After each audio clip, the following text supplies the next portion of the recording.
Hey legends, and welcome back to the least knowledgeable sim racing channel.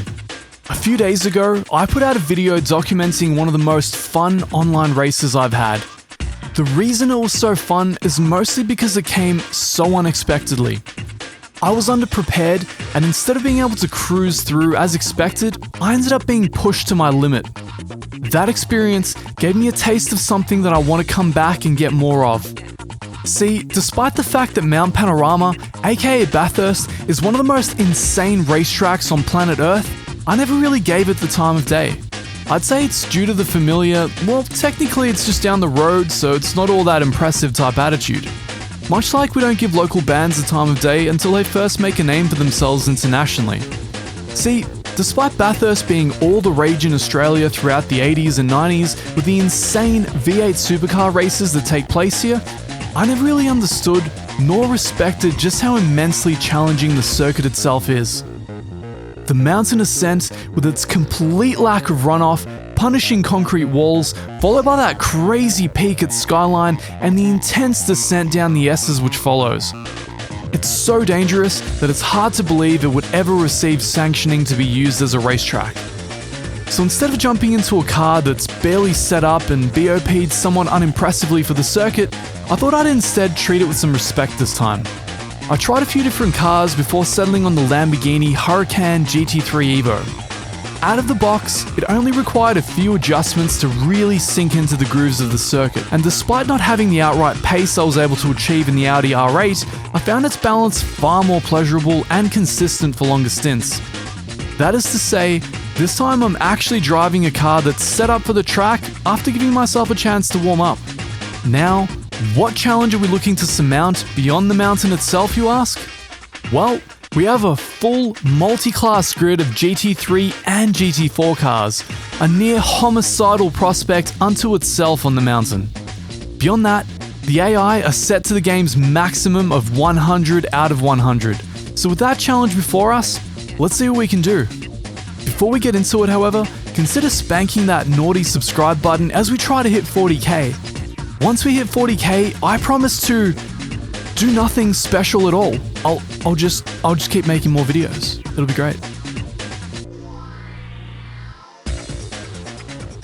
Welcome to the starting grid here at Mount Panorama in Australia. We're facing down an entire grid of GT3 cars, 9 in total to be specific, including us, with 11 GT4 cars behind us. So our goal as we start in 9th is to surmount all of the GT3 cars and then start to make our way as we lap through the GT4s towards the end of the race. We're set to have a really exciting one as the sun rises behind us, a nice 7 AM race here in New South Wales. As we go with the green lights, down the first straight, always have to be very careful with the AI. Some very crazy things can happen as they ignore your presence if you try and weasel your way through. So slow is steady as we head down the first straight, trying to use the slipstream as much as possible as we warm up our tires, swerving behind the Porsche to get a really good draft, and it works, believe it or not. That really wide rear Porsche giving us all the draft we could ever want.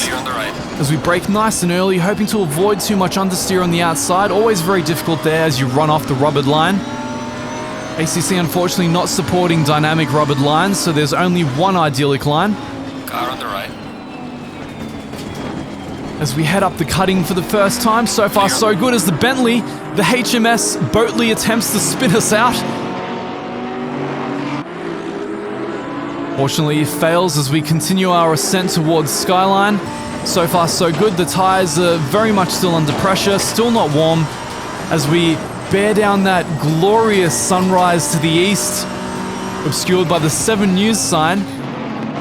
A lot of very poignant advertising here for those of us who live in Australia. But I have to say, the rendering of this track as we head down the descent for the first time is absolutely immaculate. I mean, I can walk out of my front door and this is basically what Australia looks like. So props to Kunos for this glorious rendering of Bathurst, that harsh Australian sun coming up over the east. It's what we know. It's what we know very well. As we head down the Conrod Straight for the very first time, watching the cars jink and weave in front of us, trying to find their own place. Dropping the brake bias down to get a little better turn in as we get an opportunistic dive on the inside of the AMG, but no, we can't hold it. It cuts us off on the inside. Very nice move, AMG. We're going to try it on the outside. No, blocked off yet again. All right, move on the inside. Will it let us through? And yes, we hold the move. As lap 1 concludes, we've already gained a couple of places, so this has gone far better than I expected. Let's see what we can do now that the tires are starting to warm up. We're almost up to temp, we're almost up to pressure. Let's see what kind of times we can start to pull now that we have slightly more idyllic circumstances with both the track and the car itself, as we trail the Aston Martin of J. Adam.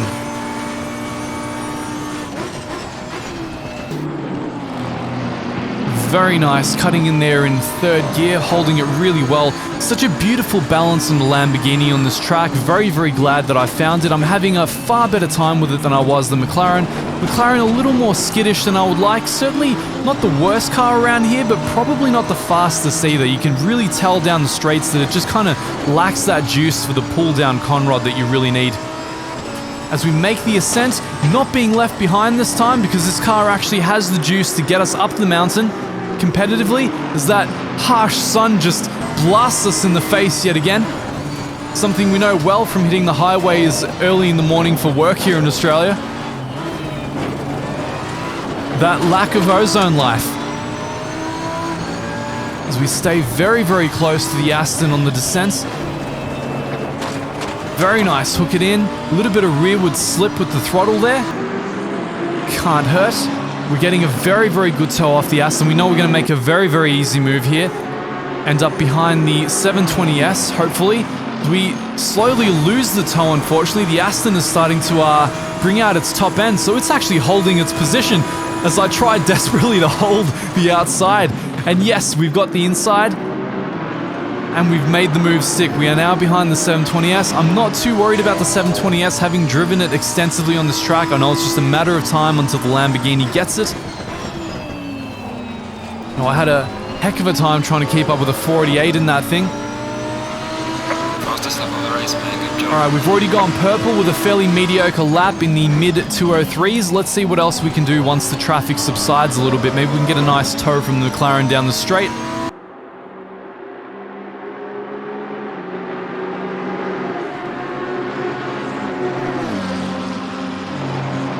As we make the move stick very, very gingerly, very, very safely. It's got the inside, but I'm not worried. It can't dive on us. We've made the move. We've made it stick now. We're up with one of our fellow Lamborghini brothers up in front of us. So this should be very, very interesting. The battle of the BOPs. As I unfortunately get a little bit of a skittish response from the car going up the cutting. But nothing too bad. We hold it really well. Our Delta sets us for the 202s, which should be on par with what we're expecting lap after lap after lap here. This car not easily unsettled by the inside curves, one of the reasons I love driving it here in Bathurst. Absolutely no problem. As we shoot over Skyline, down that insane descent, so easy to upset most cars there. It's one of the things that we select for here is cars that have a great amount of stability down there, and unfortunately the Lamborghini maintains that stability even with a relatively low rear wing, which is quite remarkable, really. Our Delta's still looking very good, very green. We're almost 6/10ths up. As we pull into the slipstream, which should hopefully start to look better and better and better. We're very, very close to Lamborghini, and yes, we start to get the tow. We start to shoot well into the 7/10ths, up to 8th, and no! As we try to make the move on the inside, we occupy the same space. He tries to cut us off, and I do my best to keep the car on the track. I don't want to wipe out. It was such a good run up until then. Let me know in the comments below whose fault you think that was. I'm going to take a stab and say that the majority are going to say it's mine. You know what? I'll take it. So be it.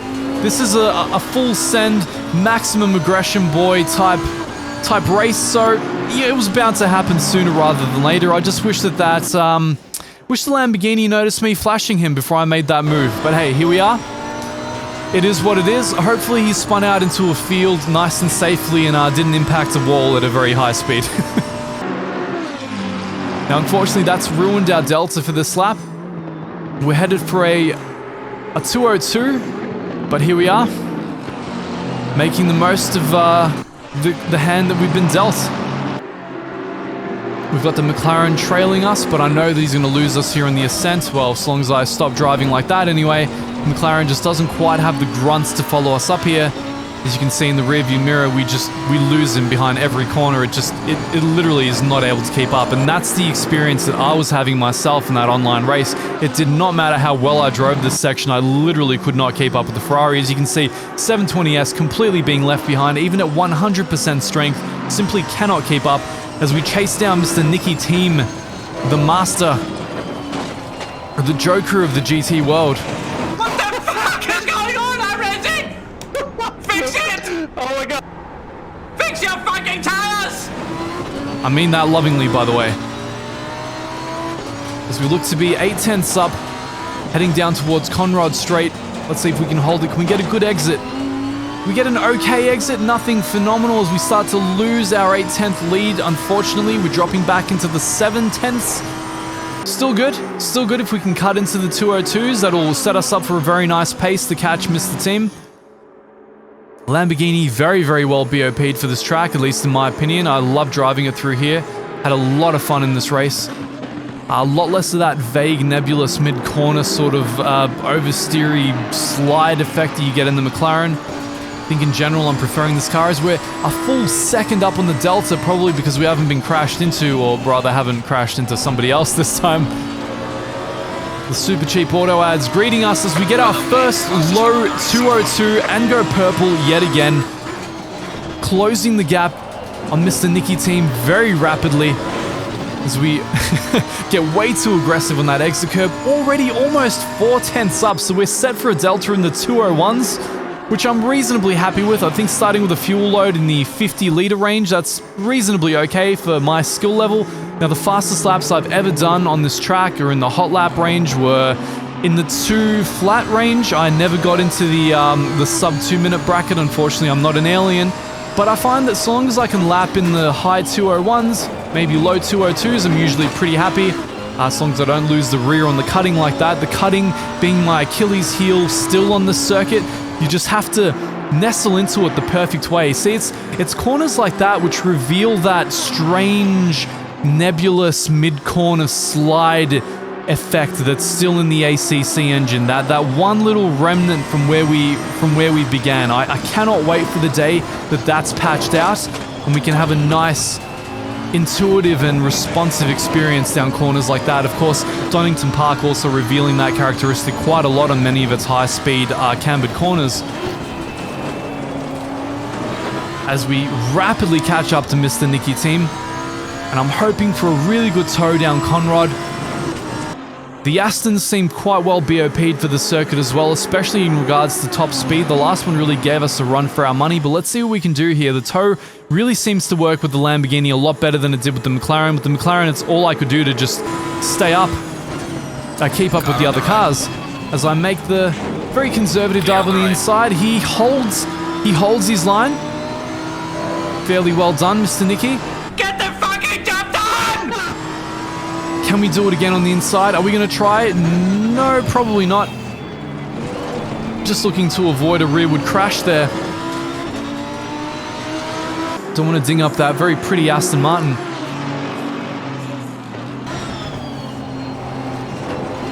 Alright, coming out of T1, the Delta is looking very, very good. We've got a really good exit out of there, really good tow pulling us out of here. So we're set for a Delta in the 201s again. I already know we started off really, really well here. If I get the inside, I know I have this turn. I know there's no way you can get me on the non-rubbered in line. So long as I can hold it on the inside again, yes, absolutely no chance. The Aston gets absolutely massacred on the outside there. So my goal now is to just consolidate. I've already lost the lead that I had making that move on the inside. Try to get through the cutting nicely and cleanly, and I do. Pretty reasonable line. As we climb our way towards Skyline, I know I'm home free now. I can just blast it. I can go all out. The goal is to create as much space between myself and the guys behind me as possible, so once the GT4 back markers start appearing in front of me, I don't lose that much time, or at least I don't risk being caught up.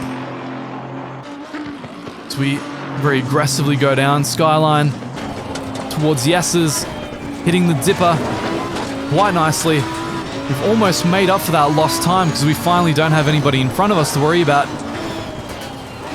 We head down here. Always a very interesting corner. It always feels like you have to over slow there in order to be fast on the exit. It's always felt like the earlier I get on the brakes, the better my delta is down on the straight. It's one of those very, very ironic experiences. As that sun, very, very harsh sun, once again illuminates the somewhat barren yet charming landscape.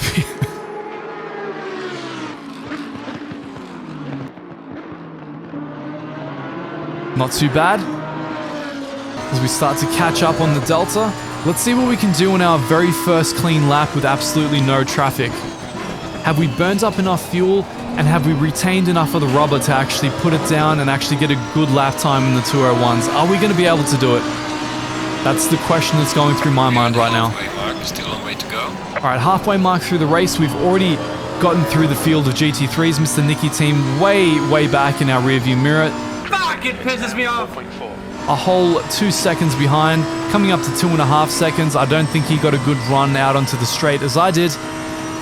The cars seem relatively evenly matched. He's not really being left behind anymore, so the Aston seems to be a reasonably good pick for this track as well. Maybe not as agile and pivoty as the Lamborghini on the mountain section, perhaps, but I'd have to try it to know. You get to the cutting again, pretty reasonable line, maybe came in a little slow, but the exit was actually okay. I didn't lose too much traction on the way out. It's always a problem there. You always tend to lose the rear side of the car. Oh, as we get closer and closer to those walls, the confidence is building. I finally feel like there's no dirty air in front of me. I can really push it to the limit now. Slightly lift here to not go too far out onto the grass, and braking very late right under the 7 news sign.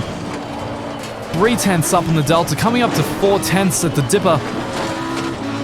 So far I'm very happy with this lap. As we look at that wonderful Shannon's insurance sign there. Shannon's being one of our most overpriced car insurers for motorsports enthusiasts here in Australia. That nice bit of trivia that you come to this channel for.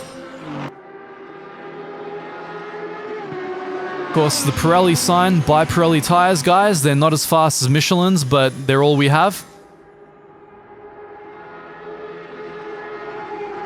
As we end the Conrod straight. Oh, not too bad, not too bad. We're holding reasonable times. If we manage to make this stick, can we get a time in the high 201s? I'll be reasonably happy with that. Can we make it stick? Oh, it's not too bad. It's actually not too bad, but no, it's a 202.073. We went purple yet again, but it's not where we want to be. We know that we're capable of a 201. It's my personal achievement that I want to hit during this race. I want to see if I can do it. I'm hopefully on track to try it again. As we leave Mr. Team behind yet even more, 4.5 seconds. About 2 seconds a lap, so he would be doing, I'm guessing, 204s.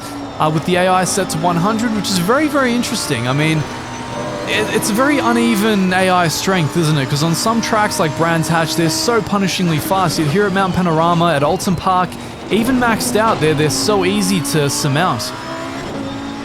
Or maybe it's just the fact that I live here in Australia. Maybe we're all imbued with magical powers of surmounting Mount Panorama.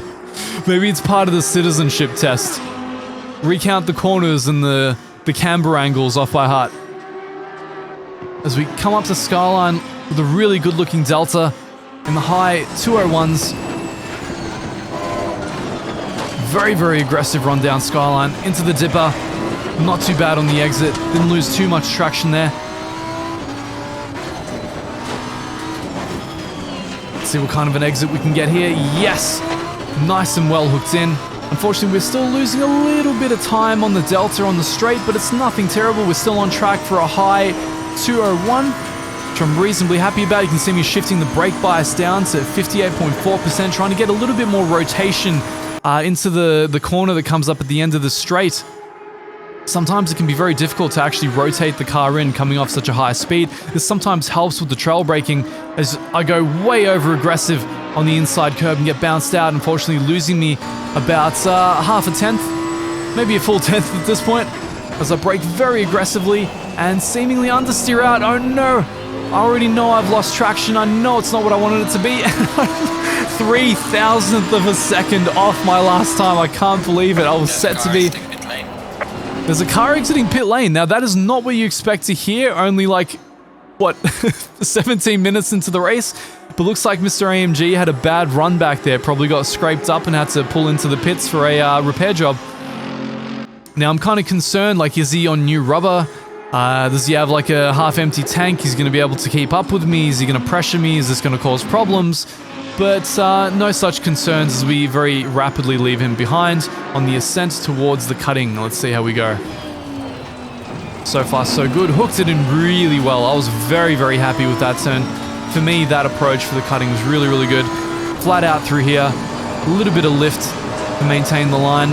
Sometimes, if you really hook in the line, getting one tire out onto the grass, almost enough to total the car.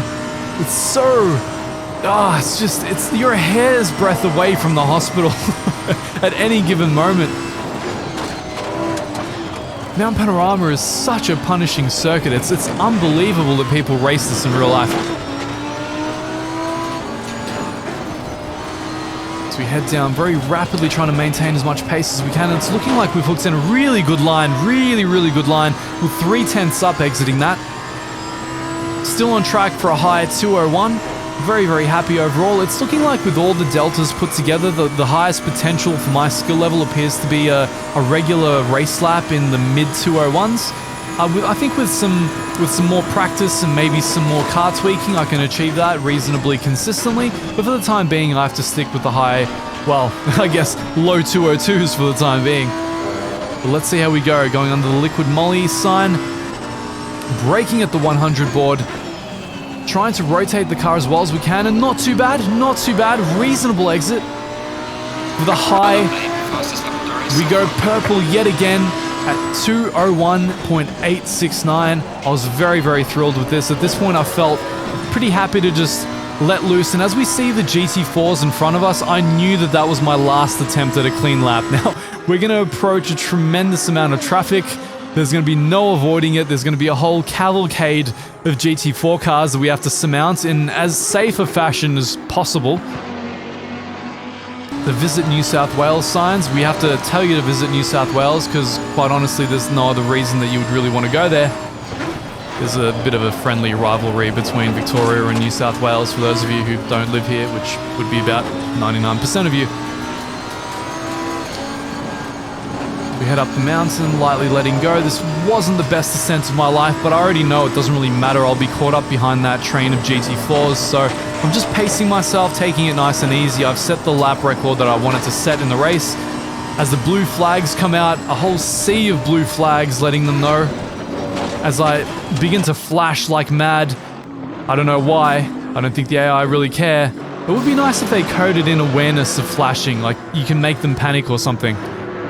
Especially if it's an AM driver. Wouldn't that be a great touch? As we come in on the inside, we've squeezed them a little bit, but we're kind. We've left space.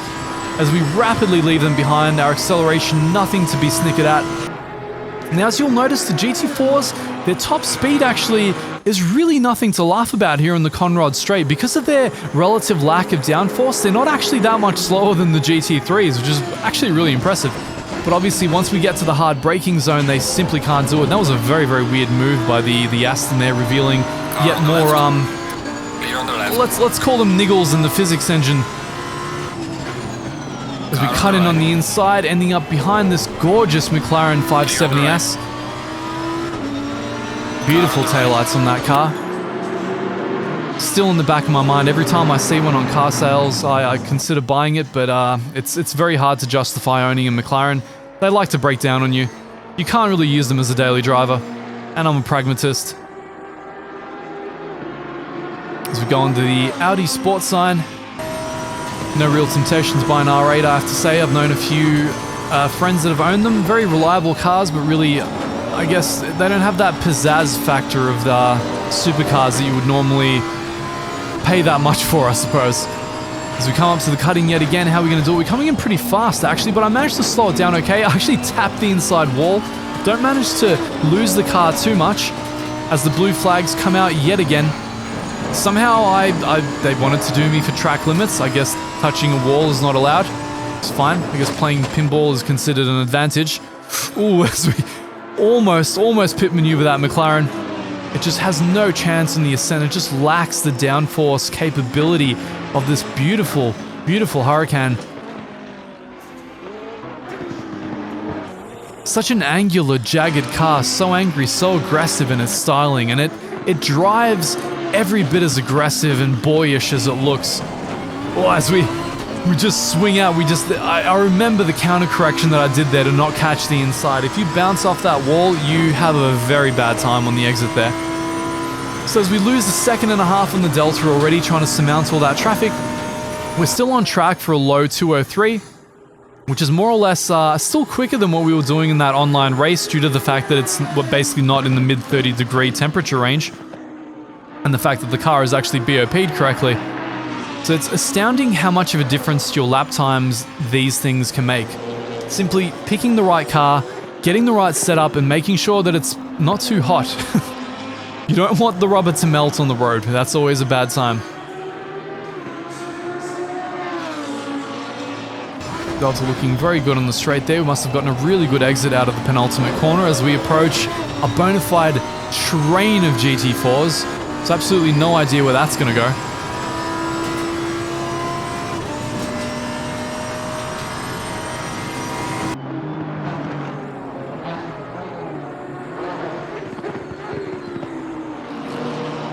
Alright, as we start to catch them on the ascent here, the blue flags come out yet again. The sea of blue flags. There's something so exciting about seeing blue flags. I don't know what it is. I mean, I don't normally drive the lower class cars, so they're not normally being waved at me. But knowing that it's like, you're in this position where you just have to make moves, you have to be aggressive no matter what. Because it's essentially your role to overtake them. I mean, their role is to stick to their line, and your role is to make the moves. It's almost like a law of nature. As we approach the AMG, coming down to the dipper, I'm being very, very careful here. I know there's no moves that can be made down here. Just absolute homicide if we went for it. So slowing down, I want to get a really good exit onto Conrad, really slingshot past these cars, and I go out and, oh, no, I bounced off the wall as I wasn't expecting the AMG to just not accelerate out of there. I don't know if he tapped the brakes or he just was late on the power, but it was just enough. Our right side of the car was loaded. We tapped the rear end that was enough to spin us into the wall. Severe damage on the front as I start to feel a very vague sensation coming from the front axle. I don't know how bad the damage is. I'm assuming there's going to be a lot of downforce. I already moved the brake bias down to try and compensate for that overslowing for this corner. Not too bad. Certainly not the quickest I've ever taken that corner, but I'm being very, very careful here. I mean, this is the second last lap. We have 20 seconds left on the clock. I cannot mess up like that again. I can't afford to spin out. I can't afford to bin the car. I have to get it across the line. We're on the last lap as leader, approaching the AMG again, being extra careful this time because we're in a similar circumstance. As I slingshot my way out onto the left, being notified it's the final lap by the dash. Our Delta not looking all too wonderful, which is exactly what you expect with the front hood basically popping on and off. So I know I'm going to have a rough time here. I basically just have to nurse the car over the finish line, not be too aggressive.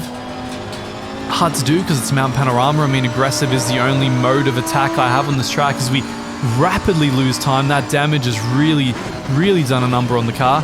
As I feel the understeer there, absolute travesty at the cutting, like costing us so much time. Oh man, letting off the accelerator so much to make it through that corner. So the understeer is becoming a really, really pronounced effect in the car as I really, really let off. It almost feels like we've lost engine power as well. Unfortunately, my left front tire is just cold. It's basically frozen. It's almost like over the course of the race, the temperature has dropped or something. It makes me wonder, had I managed to keep those temperatures in the sweet spot, what could we have done? I mean, is that damage to the front tires? Like, are they scraping on something? Is that why they're cold? Have I punctured them? What's going on? Because I'm used to them being closer to, yeah, about 27.5, maybe 27.8. So I'm about half a PSI off the ideal.